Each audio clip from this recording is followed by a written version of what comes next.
Welcome to the Women in Fishing Podcast. I'm Chris Woodward.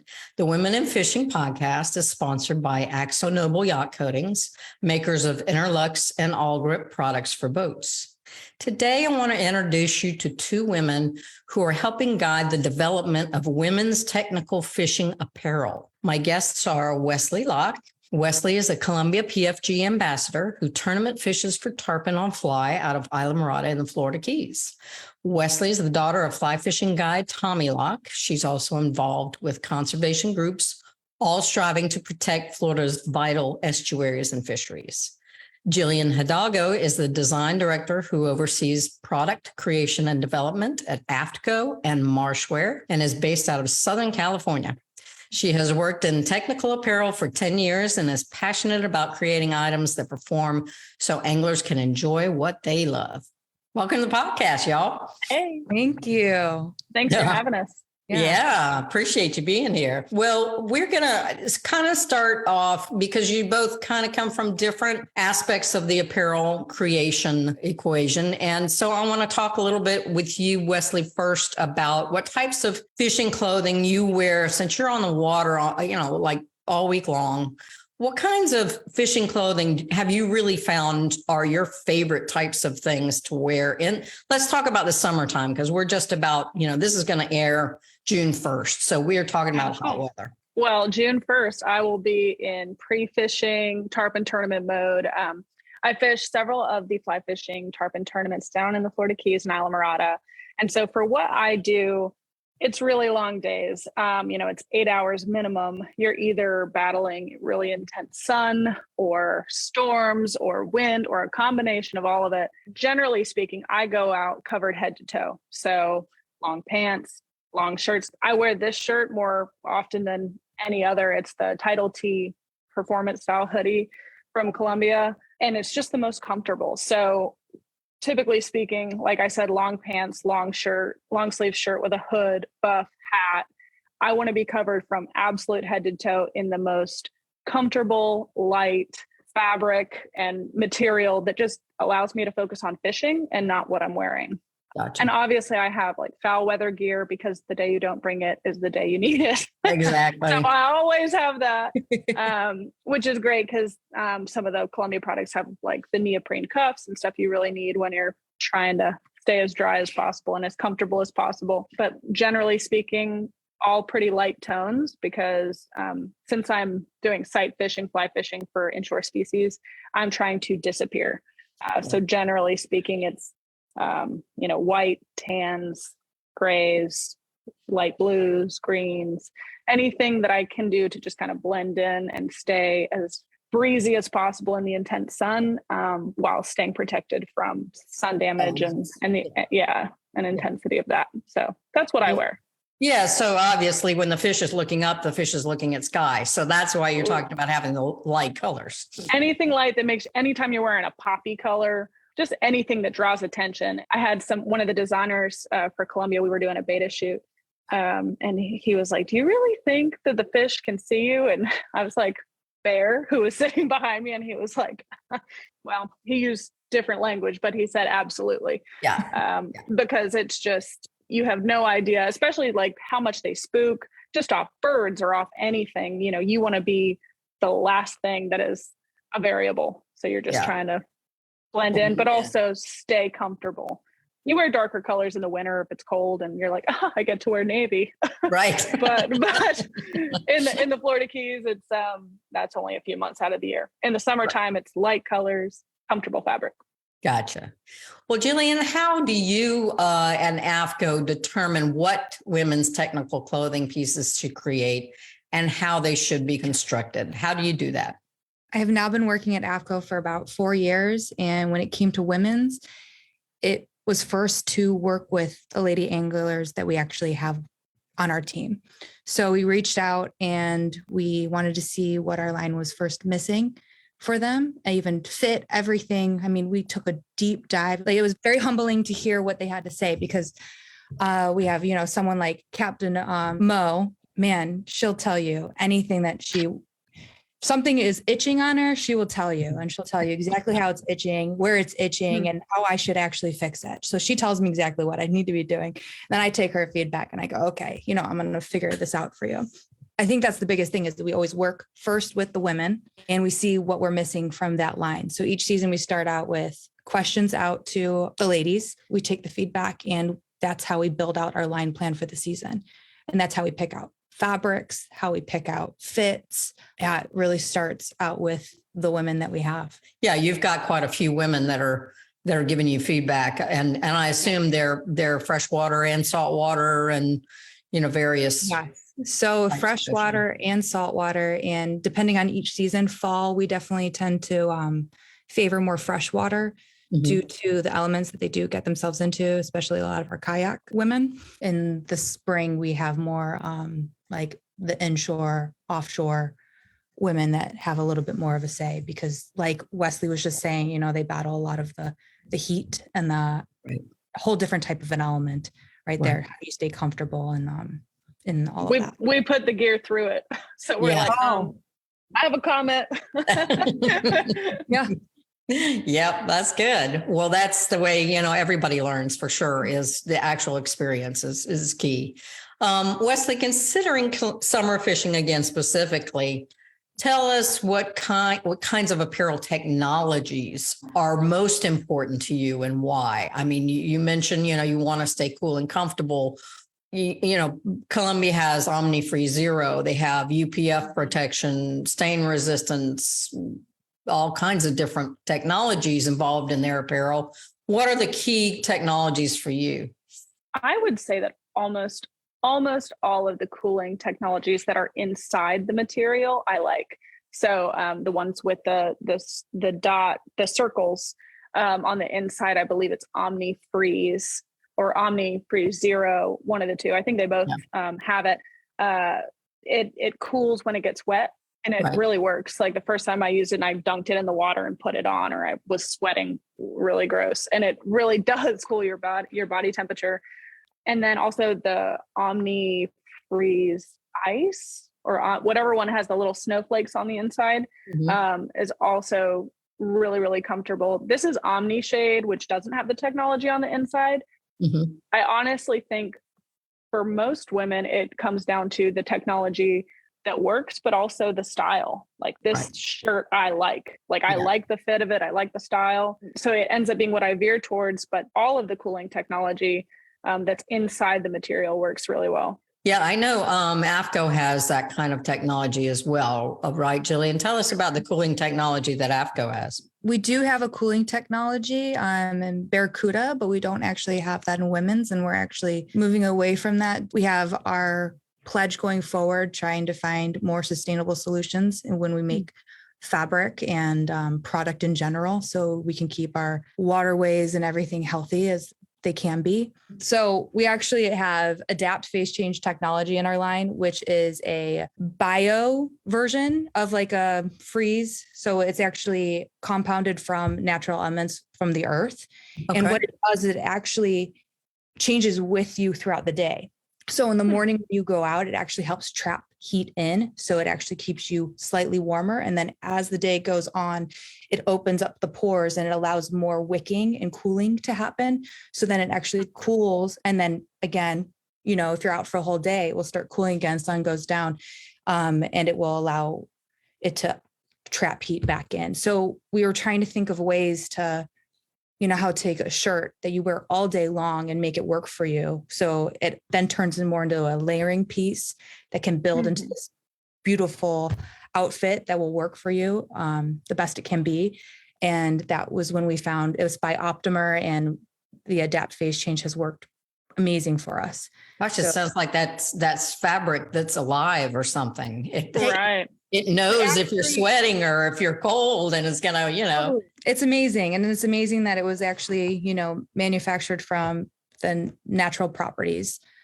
So it actually does not hurt the earth. If your water gets on it or anything, and if anything transfers off of you onto you or into the back into the waterways or the earth itself, it doesn't do any harm.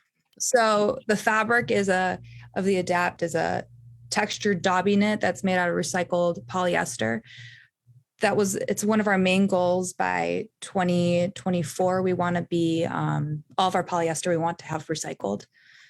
So that's a huge push for us. And it's really exciting to see I think we're at 60% of the line already. The team has been amazing, pushing such an aggressive story, but it's been an amazing change. Awesome. Yeah. I couldn't have done it myself. It definitely is a huge team. I can't. I have the best team.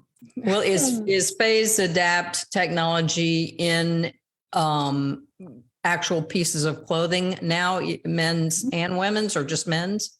So it's currently in men's and women's, and the Adapt, it's the Adapt Women's, and it has a hood, integrated anatomical fit face mask that's integrated, and then it also has thumb loops, UPF 40, and then it also has mesh panels underneath for additional heat to dump out from your body. Okay. So it's definitely more of like a warm weather piece we were trying to attack, and it's in men's and women's. I am fascinated. I know, you said you're fascinated too, Wesley.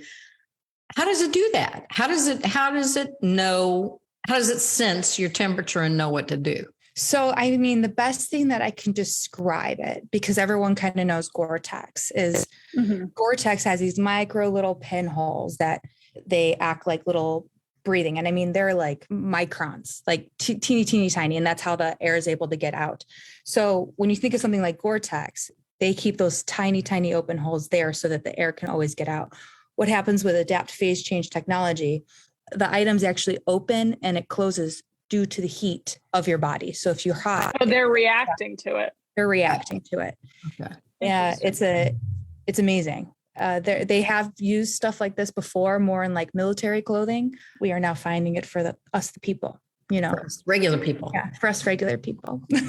What about wicking technology? Is that still something that's very popular? Wesley, do you use wicking technology in the clothing that you wear? Yeah, I think there's wicking in a lot of Columbia's PFG clothing. I know one of the questions that you had was about stain resistant clothing. They had the Blood and Guts collection, which I have seen in action and worn it a couple times.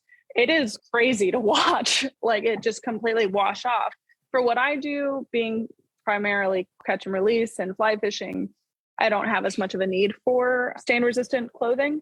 I'm a mess. So sometimes, but for just like meat fishing and that kind of thing, not so much. But moisture wicking, I think most of their technology has an element of that, which you almost take it for granted because most of the performance clothing, you at least have to have that. But there's definitely like a lot of the pants, the water just beads off.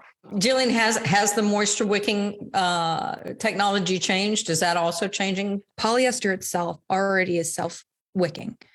And it's how you construct the actual fabric that enhances it or keeps it kind of like the same, or you do a finish on it. So we have another fabric, Aeromesh, that is made out of polyester as well and a spandex, but it actually has a micro mesh in it, but still achieves UPF 50. So we are allowing more air to get into the shirt as well as expel the polyester, being able to push it out to the outdoors so then it can dry within the wind and everything that else is around you. So it's amazing. Polyester itself does it. And then, the designers both at AFCO, Marshwear, and then even Columbia, we go deeper into the construction of the fabric and the finishes of the fabric to enhance it. So we just don't like rest on just polyester is going to do it for it. We all right on the best fabric, then it's like this next stepping stone. And that's where it comes into play. Like I'm a nerd for fabric and textiles and designing the right product. But I only have so much room in this brain to, keep going. My passion actually lies over in like skiing and everything. I was a competitive skier. Right. When it comes to like really asking our ambassadors like what they really need, that's when my mind starts going and I'm like, oh, they need this. I need to put this. That like gives me all the ingredients to make the right fabric. So it's like you start with the fabric and then you start hearing all the things about fit and then you start creating style lines and everything after that. So it's like these like micro little building blocks. Moisture wicking is huge cold weather and hot weather Right. because you need it to keep But- you Go ahead. cooler. And then in warm weather, you need to keep all the moisture off of you so it can also keep you warmer. The designers that I went over in October, and I worked with the designers in their lab and in the innovation lab with the Columbia team, and they are technology wizards. Like, I've looked at all of that and I'm like, oh, that's a lot, but I understand. But they're saying, here's all the materials, and where I felt like I could help them was saying, okay, design wise, this is what you need to think about, from like the size of a pocket to where the zipper is, because you don't want to sit on a boat, which is something they just practically don't. They're from Portland and they don't fish, so they don't understand what we end up doing. Yeah. And so I felt like I could help in style, fit, practicality. And then we can look at all of the fabrics and say, okay, this is a little too heavy. This mesh is going to be really great for ventilation. This ugly, don't love it. You have to go through. And just like Mo, Columbia's been so good to me and so tolerant, but I feel like I'm always just so painfully honest. And they're like, no, that's what we want. We want you to come and say that, because that's so valuable. So I gave all the designers my cell phone number, and I was like, if you ever have a question, because I love the clothing, I love the brand, and we want to help in any way we can to create the best performance, fishing gear, but also fishing gear that's going to be great for people that are just starting. Like, whatever it is, it's going to be efficient and effective no matter what. And then it's just style after that. Right. The last thing you need to worry about when you go fishing is your clothing. You just want to worry about Thank you. Well, especially when you start learning. I'm there. I'm in the learning process. And the last thing I need to worry about is my clothes. Yeah. I Right. Figure out And what so I'm when doing, you try do to have that listen. one thing, you're like, Dad gummit this tag. Like, you're just like, oh, I know. And that cast was crummy, but this tag is all I can focus on.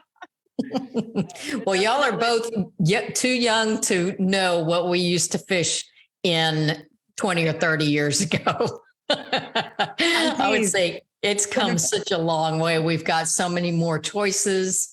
And Wesley, I mean, are there particular pet peeves you have about clothing in general? Like, I really hate when the neck is too tight, or I really don't like the thumb holes, or whatever. Are there any specific things that really bother you about, I'm not just Columbia, but about clothing in general? All of my clothing preferences and specifications are all about practicality. So I'm not quiet when I have a critique. Honestly, it would be that I would want the necklines to be closer. As long as the buff can cover it, that's good.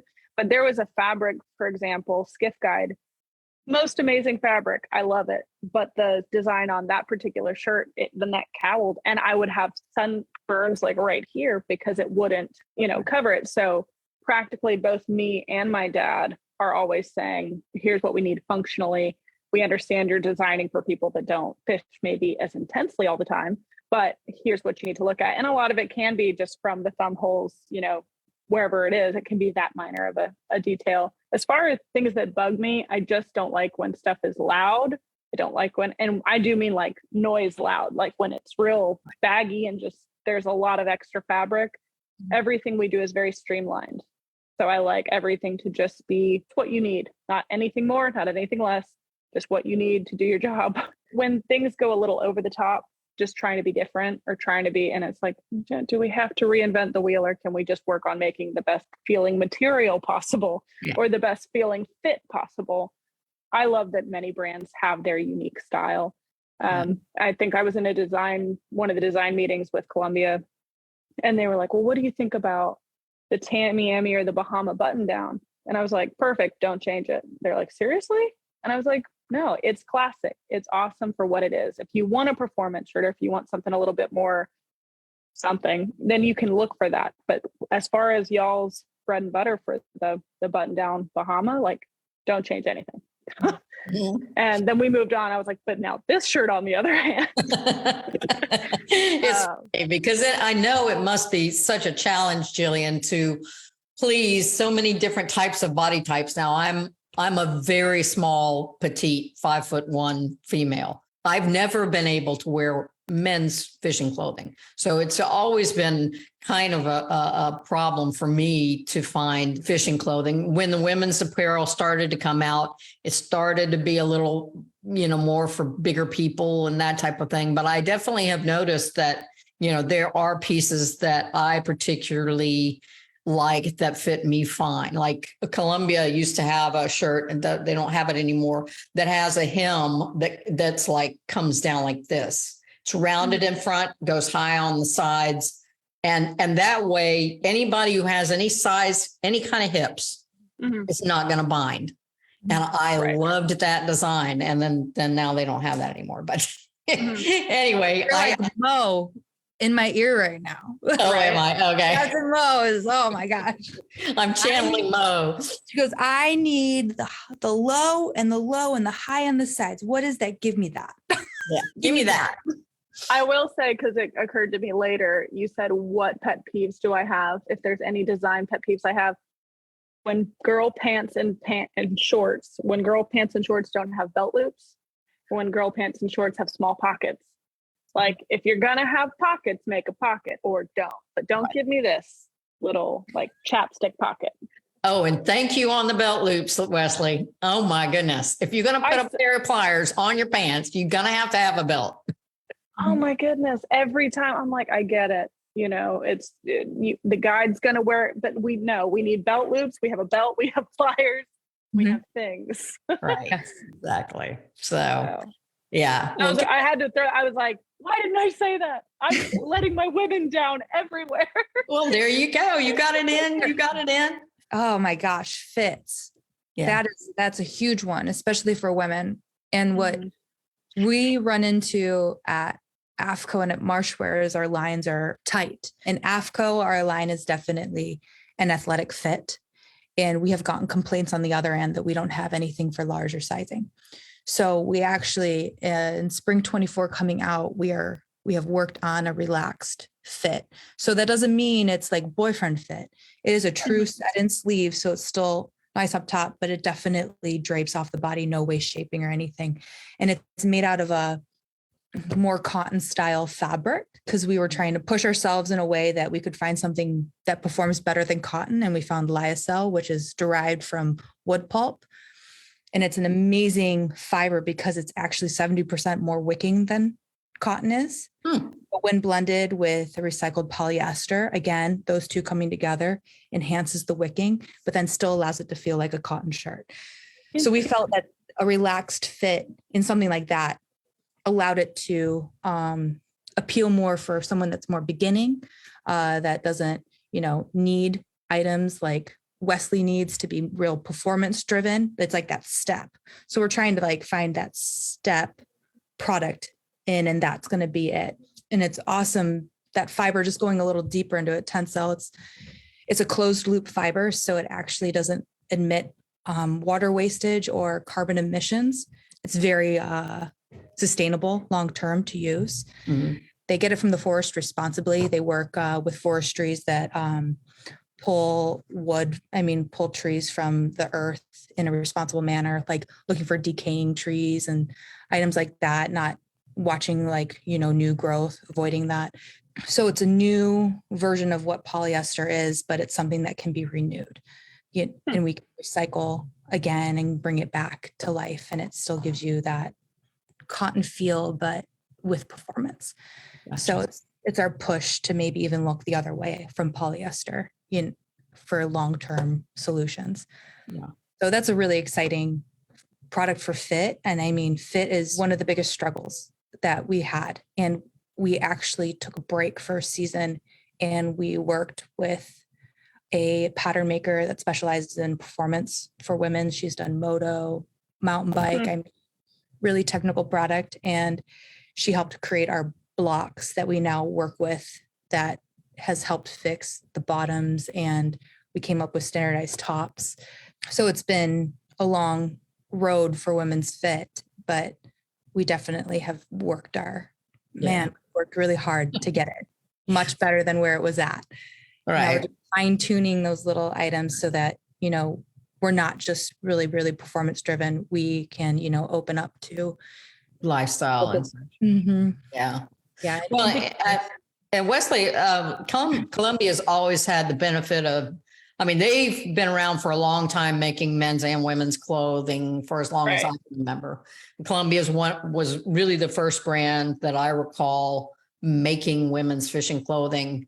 And so they have more, probably a lot of different kinds of fits and a lot of different kinds of products. Mainly the part that goes on the top of your body. The shorts and the pants are a little. There's not a lot of that. AFCO, I think, has more for the shorts and the pants at this point in time. So it's good to see, both of them have more complete women's lines as we're going forward and trying to adapt to different fits and that type of different size people. Because I will tell you, there are so many more women getting into this sport than I've ever seen before, and it's fabulous. It's fascinating. So I'm glad to hear that the manufacturers are listening to women and taking the feedback directly. So one final thing that I wanted to ask y'all about, that which is sort of a perennial debate among females, and that is, how do you feel about the color pink? I read this question and giggled a little bit. I was like, oh, okay. I think pink's a fine color. It's not a color I choose out of functionality. Like I dress in the light colors, and then the whites, grays, tans, light blues, light greens, because that's what I have to choose for sight fishing for inshore species. So I will throw a shrimp in there once in a while just because it's something different, and I usually steal it out of my mom's closet. But pink isn't really advantageous for what I'm doing. I'll pick a pink bonefish fly, but that's different. But I understand what the question also is asking. Pink isn't a color I choose for functionality, but it's also not really a color I like. I think pink as an accent color, as a way to make something a girl item, I think that's fine if you give other options. But I think being like, oh, look, it's girl. I think we're kind of past that, I would think. I mean, you definitely still see it. But if I had an option of like a performance jacket that had pink piping, and a performance jacket that didn't, I would pick the one that didn't, just because that would be my preference. And that comes down to style and choice. So that would be my take on pink. Jillian, what about you? Where do I start?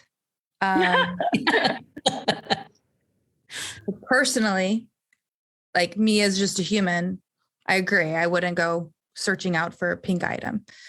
But when I put my design hat on, I think that there could be the right pink. You go trending, and for a while, actually, pink wasn't it. Like pink wasn't a color. It actually was blues and beautiful greens. So I didn't even have to touch it until I think this past one fall season. And like Wesley just said, I did it as hits because I didn't want to just all of a sudden make it feel like it's a shrink it and pink it. That, you hear that term a lot, because a lot of women's items are pulled over from men's. I don't want that to be the feeling, especially for the brand. This is where then it gets a little deeper, is when I get our sales that come in, our corals and our pinks pre-line extremely well. Yeah. And I had that in other industries that I was in too. And what it comes down to as an end user and as a woman, if you are not a pink lover, you have to make that apparent to your local retailers. You have to, go up and, demand that you would like something different and that you wouldn't buy pink. But since pink is still moving within retailers, Columbia, AFCO, we always have to sit there and it's like an inner turmoil. Like most designers really don't want to always do it. It's just that, it's a business too, and sells. And I think my biggest thing is anyone out there that would be listening to this, if they can go to I support your local retailer and, go in and actively ask for different colors that aren't of that color. One thing that's a bummer is when it's the only thing that's offered. You buy it because you still need UPF protection. You still need the wicking. And so there's a percentage of women that don't want it, but they bought it for the performance. And I would say the push would be there. It's something that I run into when I'm trying to push new women's garments that, hey, it didn't pre-line, and I'm like up against the wall and I'm like fighting for it, because I know when I spoke to women that are out there doing the deed, they're asking for it and they want it, and they want it in 5 million different colors. And I am up against the wall of getting it past that point. Yeah. So Yeah. I mean, it's a that's very big question. yeah, I feel this is the same as Wesley. I mean, it's usually not my choice. Occasionally I'll wear it. But I like the idea of having different options. And, it does beg the question, are the sales so high because the retailers are only ordering the pink, thinking that's what people are going to buy. So they're buying it because it's their only choice. So, some of it is just, it's a mentality shift. Right. I think, you think it's an outdoor sport. Let's make it feminine. Let's make it pink. I know I've been on shoots where I definitely got the girl outfit. Like I was wearing pink and I was like, well, fine. If we're going to wear pink, I'm going to make sure it gets dirty and it gets, we're doing, fishing exactly the same way. But now it's moved away from that. But that was, several years ago, and now it's kind of shifting. But I think to your point, you have to see it from the numbers, from like the base up of like what people are requesting, what they're buying. And I've talked to, the designers all the time about my opinions and my opinion of pink and very, off the record terms. But at the end of the day, I'm not the mass consumer. Like I'm a very particular performance niche of fishing. Right. And, Columbia is a huge brand. What I think Columbia does very well is the size inclusion, like we were talking about, and they give a lot of different options. Yeah. But those preferential things have to come from the consumer and the retailer, like all the way up. Okay, so ladies out there, go ask your local retailers to please stock multiple colors. Yeah, let's get off this pink kick. So, okay. Well, is there anything that we haven't covered that y'all wanted to talk about? We did our first women's summit this past September, and we gathered a whole bunch of really rad women, and we all went to Captain Moe's at Journey South Outfitters in Venice, Louisiana. And they all got together and they got to speak freely about clothing, the way that things are marketed to women. They got to learn about tagging. They got to eat good, because that's how they are. I mean, man, you go to Journey South and you eat well. Oh yeah. Mo, man, they just feed you. And everything was just all about, passing on knowledge, and in turn also gaining knowledge for AFCO and for Marshwear to become better for women. And that's not just clothing. It was also for marketing, was a big one as well. Cool. So it's super exciting, and it's called Fish Camp. YouTube it. It's okay. A little cool. thing. Check it out. Well, thanks, y'all. I really appreciate it. Hopefully one day I'll see you on the water. Yeah. And tight lines.